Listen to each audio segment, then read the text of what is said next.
Hello students, welcome to my channel study with hello Suman. तो आज के इस वीडियो में हम लोग कवर करने वाले हैं प्रश्नावली 3.6 का चैप्टर सॉल्यूशन करेंगे। क्वेश्चन नंबर 1 का थर्ड नंबर को देखेंगे, ठीक है। इससे पहले हम लोगों ने देख लिया था क्वेश्चन नंबर 1 और क्वेश्चन नंबर 2 को, ठीक है। तो अगर आप उस वीडियो को नहीं देखे हैं तो उसका लिंक मैंने डिस्क्रिप्शन में डाल दिया है, आप जाइए डिस्क्रिप्शन में, आपको प्रॉपर तरीके से प्लेलिस्ट मिलेगा और प्लेलिस्ट में जैसे आप क्लिक करेंगे तो आपको मिल जाएगा सारा वीडियो। तो स्टूडेंट्स, अगर आप मेरे चैनल पर नए हैं तो प्लीज़ चैनल को सब्सक्राइब करना मत भूलिए। इस वीडियो के नीचे एक सब्सक्राइब बटन दिख रहा होगा, उस बटन को प्रेस करिए और नोटिफिकेशन को ऑल पे प्रेस करिए ताकि इस तरीके का हर वीडियो का नोटिफिकेशन आप तक पहुंचे। तो स्टूडेंट्स, चलिए इस वीडियो को बिना टाइम वेस्ट करते हुए फटाफट से स्टार्ट कर लेते हैं। देखिए, क्वेश्चन नंबर 1 में वही क्वेश्चन दिया गया है कि निम्न रैखिक समीकरण युग्म को, मतलब निम्न समीकरण के युग्म को रैखिक समीकरण के युग्म में बदलकर हल कीजिए। यानी कि जो समीकरण आपके सामने है उसको आपको रैखिक समीकरण में बदलना है और उसको सॉल्व करना, ठीक है। तो ध्यान से देखते हुए चलिएगा। तो इसमें हम लोग क्या कर रहे थे, जैसे यहाँ पे है 4/x + 3y = 14 और 3/x - 4y = 23। यानी कि जो आपका 1/x है इसको आप कुछ भी मान सकते हैं। तो इसको हम लोग मान ले रहे हैं, मान लीजिए यहाँ पे p मान रहे हैं, ठीक है। तो अगर p मानेंगे तो पहला इक्वेशन क्या दिख रहा है आपको, 4 × 1/x, तभी तो 4/x हो रहा ना। 4 × 1/x + 3y = 14। इसमें y को कुछ भी नहीं करेंगे हम लोग, ठीक है ना। y को हम लोग इसमें कुछ भी नहीं करना है y को। तो यहाँ पे 1/ जो आपका x दिया गया है इसके जगह पे हम लोग क्या लिख रहे हैं, p लिख रहे हैं। यानी कि 4p + 3y बराबर क्या आ गया आपका, 14 आ गया। अब सेकेंड जो इक्वेशन है 3 × 1/x - 4y = 14, सॉरी 23, ये हो गया आपका पहला इक्वेशन, आप इसको मानिए। और यहाँ से 3 × 1/x के जगह में आप p मान लीजिए -4y = 23, ये 23 है आपका, ठीक है, 23। ये हो गया आपका दूसरा इक्वेशन।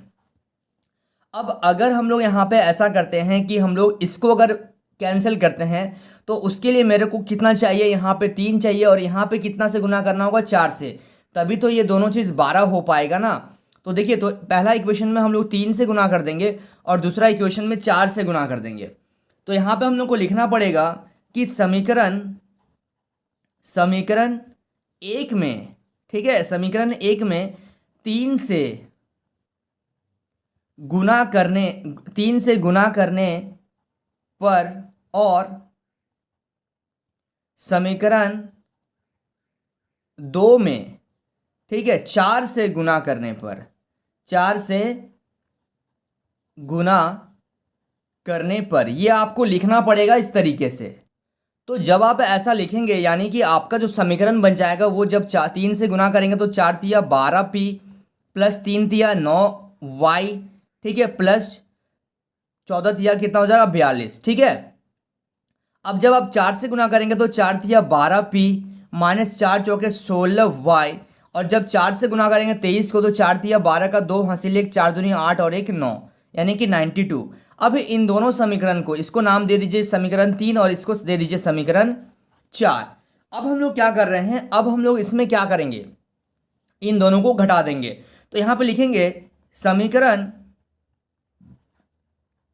3 और समीकरण 4 को घटाने पर, तो इन दोनों को अगर हम लोग सॉल्व कर देंगे यहाँ पे तो आपका यहाँ से देखिए, तो यहाँ पे आ जाएगा 12p + 9y = 42 और नीचे लिखिएगा 12p - 14y = 92। यानी कि जब आप माइनस करिएगा यानी कि प्लस का माइनस हो जाएगा, यहाँ पे ये माइनस का क्या हो गया, प्लस हो गया, और ये प्लस का माइनस हो गया।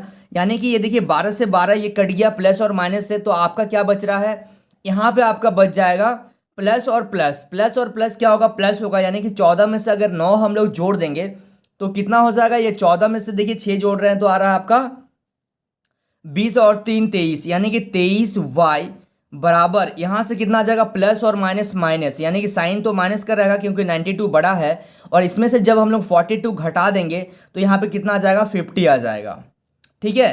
तो y का वैल्यू हम लोग का आ रहा है y = -50/23।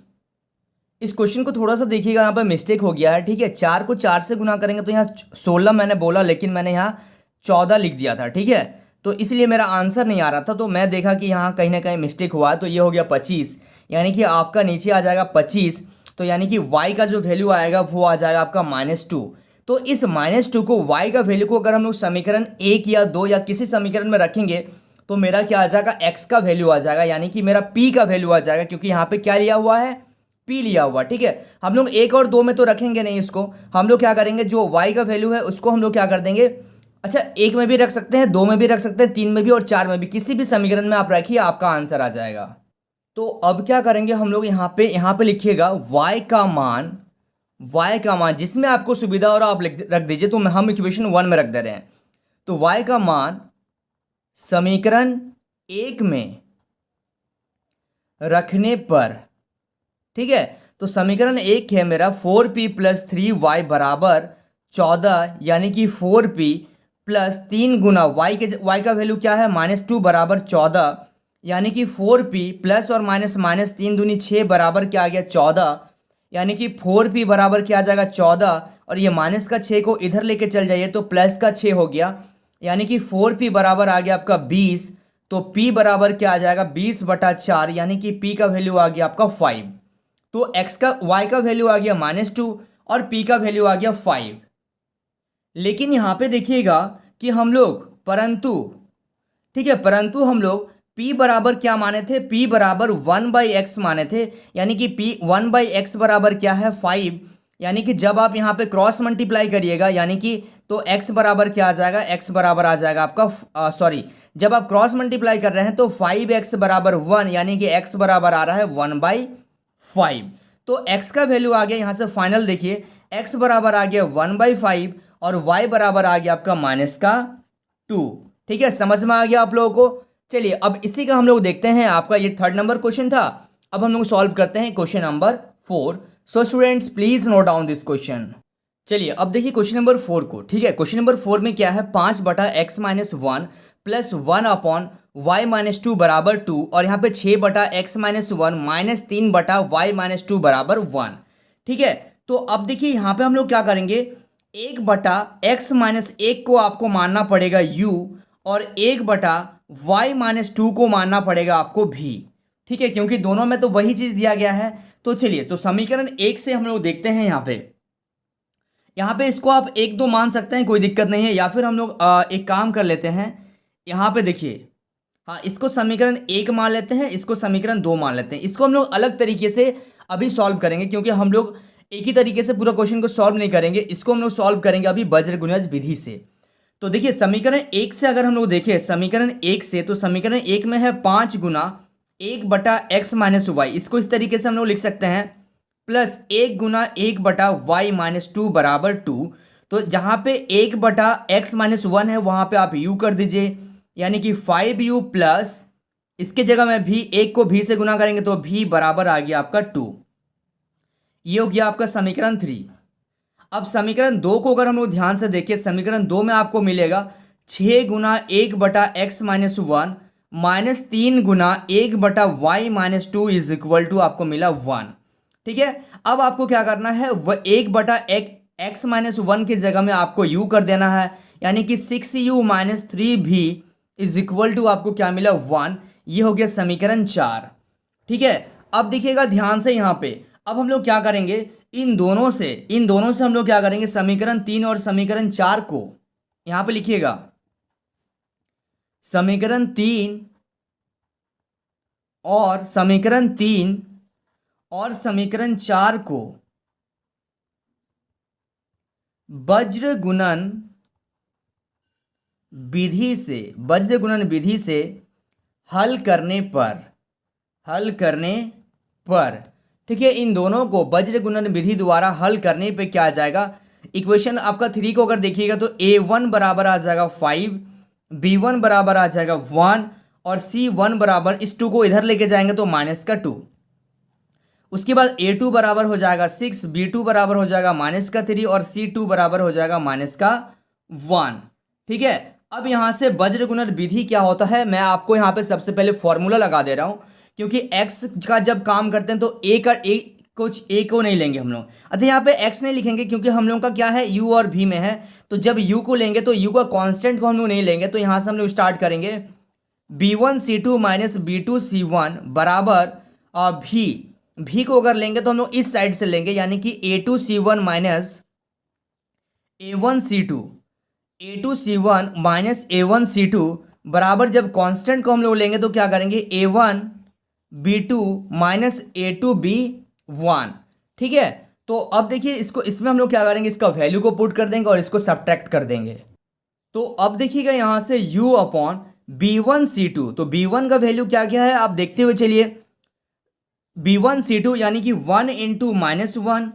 ठीक है, ध्यान से देखिएगा, 1 into minus one, B1C2 1 into minus one minus B2C1 यानी कि -3 इंटू माइनस का 2 बराबर V अपॉन, यहाँ से V का जब करेंगे तो A2C1 यानी कि 6 इंटू C1 में क्या है माइनस का 2 माइनस A1C2 यानी कि 5 इंटू माइनस का 1 बराबर 1 अपॉन A1B2 यानी कि 5 इंटू माइनस का 3 माइनस A2B1 यानी कि 6 इंटू 1। ठीक है, तो अब देखिए U अपॉन ये एक को -1 से गुना करेंगे तो -1 माइनस और माइनस प्लस 3 2 जा 6 is equal to V upon 6 दूनी कितना जाएगा 12 माइनस का 12 माइनस और माइनस प्लस 5 एकम 5 बराबर 1/5 या 15 यानी कि माइनस का 15 माइनस 6।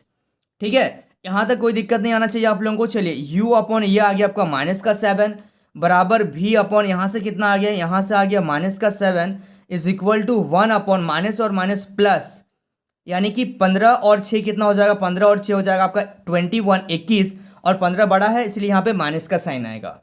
अब U बटा -7 को एक बार इक्वेट करेंगे इससे और V/7 -7 को इक्वेट करेंगे इससे। तो जब हम लोग इक्वेट कर रहे हैं U अपॉन -7 को किससे, 1 अपॉन माइनस का 21 को, तो 7 को -7 को उधर भेज दीजिए। तो देखिए U बराबर हो जाएगा आपका माइनस का 7 अपॉन माइनस का 21, तो माइनस से माइनस कट गया, 7 एकम 7 7 या 21 यानी कि U बराबर आ गया 1/3। उसके बाद हम लोग क्या कर रहे हैं, V/-7 को हम लोग क्या कर रहे हैं 1 अपॉन माइनस का 21 के साथ जब करेंगे तो यहाँ पे क्या आ जाएगा, V इज इक्वल टू आ जाएगा, ये -7 इधर चल जाएगा तो -7/-21, ये माइनस से माइनस कट गया यानी कि 7 एकम 7 7 या 21, तो V बराबर आ गया आपका 1/3। अब यहाँ से आपका U का वैल्यू आ रहा है और V का वैल्यू आ जा रहा है, लेकिन हम लोग U को क्या माने थे, U बराबर माने थे 1 अपॉन -x-1, तो उसमें आपको सॉल्व करना पड़ेगा इसको रखकर। अब यहाँ पे आप लोग लिखिएगा परंतु U बराबर है आपका पास 1/3, लेकिन U का वैल्यू कितना है, 1/x-1 बराबर 1/3। जब आप इसको क्रॉस मल्टीप्लाई करिएगा तो x-1 बराबर 3 यानी कि x बराबर आ जाएगा 3, ये माइनस का 1 को इधर जब भेज दीजिएगा तो प्लस का 1 यानी कि x बराबर आ जाएगा आपके पास 4। ठीक है, x बराबर 4 आ गया। और जब हम लोग इसको क्या कर रहे हैं, जब हम लोग इसको यहाँ से कंटिन्यू करिएगा आप लोग। ठीक है, जब हम लोग क्या कर रहे हैं, V बराबर, V को माने थे आपका 1/3 दिया गया और V का वैल्यू कितना है 1/y-2 बराबर 1/3, क्रॉस मल्टीप्लाई करेंगे तो y-2 बराबर 3 यानी कि y इज इक्वल टू 3, ये माइनस का 2 उधर चल जाएगा तो प्लस का 2 हो जाएगा, तो y बराबर आ गया 5 यानी कि x का वैल्यू आ गया आपके पास 4 और y का वैल्यू कितना आ गया आपके पास 5। ठीक है, समझ पा रहे हैं आप लोग। चलिए so students please note down this question. अब हम लोग देखते हैं क्वेश्चन नंबर 5। देखिए क्वेश्चन नंबर 5 जो है बिल्कुल अलग क्वेश्चन है। ठीक है, यहाँ पे देखिए क्वेश्चन देखिए, 7x माइनस 2y बटा एक्स वाई बराबर 5 दिया गया है और 8x प्लस 7y बटा एक्स वाई बराबर आपको दिया गया है यहाँ पे 15। तो कैसे सॉल्व करेंगे इसको ध्यान से देखिएगा। ये कब आता है, जब हम लोग इसको एलसीएम लेते हैं तब ये ऐसा आता है, यानी कि दोनों को हम लोग सेपरेटली कर देंगे। यानी कि सबसे पहले आपको करना होगा 7y minus x Y minus 2y बटा एक्स वाई, तभी तो इसका एलसीएम एक्स वाई आया होगा ना। इसका पहले का स्टेप आपको बताना पड़ेगा। ठीक है, तो आ गया 5। अब देखिएगा x से x कैंसिल हो गया, y से y कैंसिल हो गया, यानी कि 7y माइनस 2 बटा एक्स बराबर आ गया आपका 5। ये है आपका इक्वेशन 1। ठीक है, पहले और इसको भी सॉल्व कर लेते हैं। उसके बाद आपको यहाँ पे दिया गया है 8, इसको पहले मान लेते हैं समीकरण 1, ये हो गया समीकरण 2, ये आया आपका समीकरण 1 से। ठीक है, ये समीकरण 3 बन गया और समीकरण 2 से हम लोग देख लेते हैं। समीकरण 2 मेरा है 8x प्लस 7y बटा एक्स वाई बराबर 15। ठीक है, समीकरण नहीं देने से फिर पता नहीं चलेगा ना कि कहाँ से क्या स्टार्ट कर रहे हैं। अब दोनों को सेपरेटली डिवाइड कर दीजिए, 8x बटा एक्स वाई प्लस 7y बटा एक्स वाई बराबर 15। अब x से x कैंसिल हो गया, y से y कैंसिल हो गया, यानी कि आपका आ गया यहाँ से 8 बटा वाई प्लस 7 बटा एक्स बराबर 15। यह आ गया आपका समीकरण 3। ठीक है, अब हम लोग यहाँ पे क्या करेंगे, देखिए अब हम लोग यहाँ से ऐसा कर लेंगे कि ये 3 और 4 यानी कि यहाँ पे 1 बटा एक्स को क्या मानेंगे, u मानेंगे, और 1 बटा वाई को क्या मानेंगे, v। ठीक है, ध्यान से देखिएगा। तो समीकरण 1 से देखिएगा, समीकरण 3 में देखिएगा, समीकरण 3 को यहाँ पे लेके आ रहे हैं, यानी कि 7 गुना 1 बटा वाई माइनस 2 गुना 1 बटा एक्स बराबर 5, यानी कि 7 भी माइनस 2 u बराबर 5। ये आ गया इक्वेशन आपका, ये 4 होगा, इक्वेशन 5। अब हम लोग देखते हैं समीकरण 4 को। समीकरण 4 में देखिए यहाँ पे नीचे देखिए दिया गया है 8 गुना 1 बटा वाई प्लस 7 गुना 1 बटा एक्स बराबर 15, यानी कि 1 बटा वाई को 8 भी प्लस 7 यू बराबर क्या आ गया, 15। तो ये आ गया आपका 6 नंबर इक्वेशन। अब इन दोनों को आप सॉल्व कर दीजिए, किसी भी तरीके से आप इसको सॉल्व कर सकते हैं। वज्रगुणज विधि से चलिए इसको सॉल्व कर दिया जाए। ठीक है, तो वज्रगुणज विधि से हम लोग इसको सॉल्व कर देते हैं। तो यहां से हम लोग करेंगे, यहाँ पे लिखिएगा समीकरण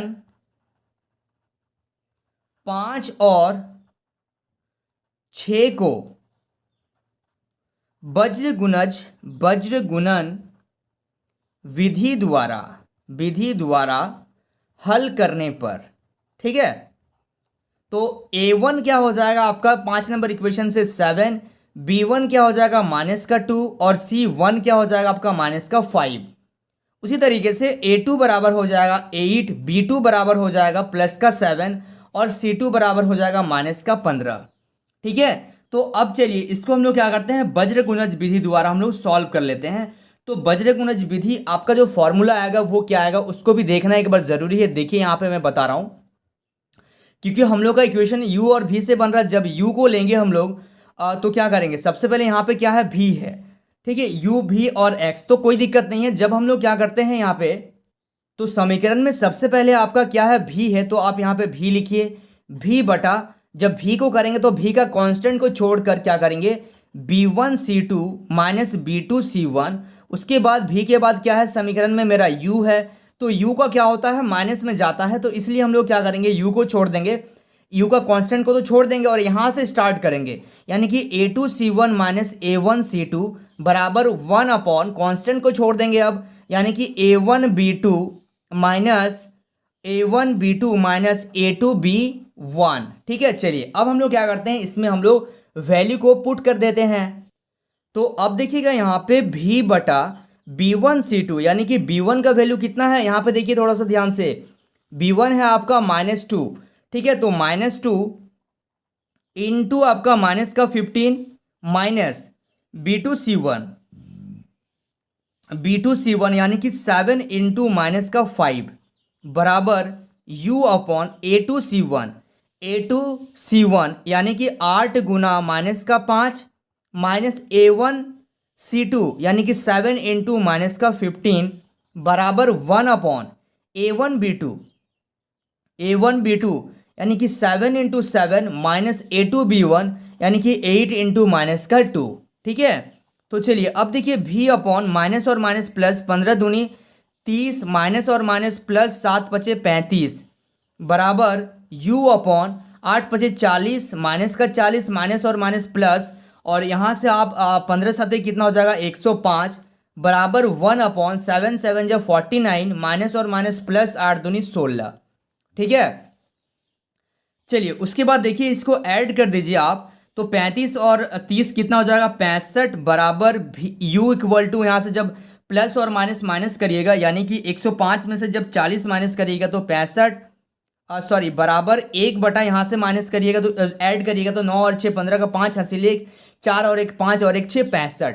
ठीक है, यानी कि अब आप इसको इससे इक्वेट करिए और इसको इससे इक्वेट करिए, यानी कि भी बटा 65 बराबर आ गया 1/65, यानी कि ये दोनों कैंसिल हो जाएगा तो आपका भी बराबर आ जाएगा 1। उसी तरीके से u बटा 65 बराबर आ गया 1/65, 65 को उधर कर दीजिएगा तो 65 से 65 कैंसिल हो जाएगा, यानी कि u बराबर हो गया 1। तो v का वैल्यू हो गया 1 और u का भी वैल्यू हो गया आपका 1। लेकिन v बराबर हम लोग क्या माने हैं, देखिए v बराबर हम लोग माने हैं, v को माने हैं क्या 1/x, ठीक है। तो v का यहाँ पे लिखिएगा, परंतु v बराबर 1/x माने हैं, तो v का वैल्यू यहाँ पे है कितना, v का वैल्यू है 1, यानी कि x का वैल्यू कितना हो जाएगा 1। उसी तरीके से u बराबर क्या है 1, तो u का वैल्यू है 1/y, यानी कि u का वैल्यू हो जाएगा, यहाँ से मल्टीप्लाई कर दीजिएगा तो y इज इक्वल टू 1, यानी कि x का वैल्यू है 1 और y का वैल्यू है 1। तो यहाँ पे आप लिख दीजिएगा इस प्रकार अभिष्ट हल है x बराबर 1 और y बराबर 1। ये आ गया आपका फाइनल आंसर, ठीक है। समझ में आ गया, हम लोगों ने क्वेश्चन नंबर 1 का 5 नंबर तक कवर कर लिया है। तो students please note down this question. So students I hope आपको इस वीडियो से काफ़ी कुछ सीखने को मिला होगा। वाकई अगर आप इस वीडियो से कुछ सीखे हैं तो इस वीडियो को लाइक करिए, हमारे चैनल को सब्सक्राइब करिए और इस वीडियो के एंड में कमेंट करना मत भूलिए। तो स्टूडेंट्स मिलते हैं नेक्स्ट वीडियो में, तब तक के लिए बाय।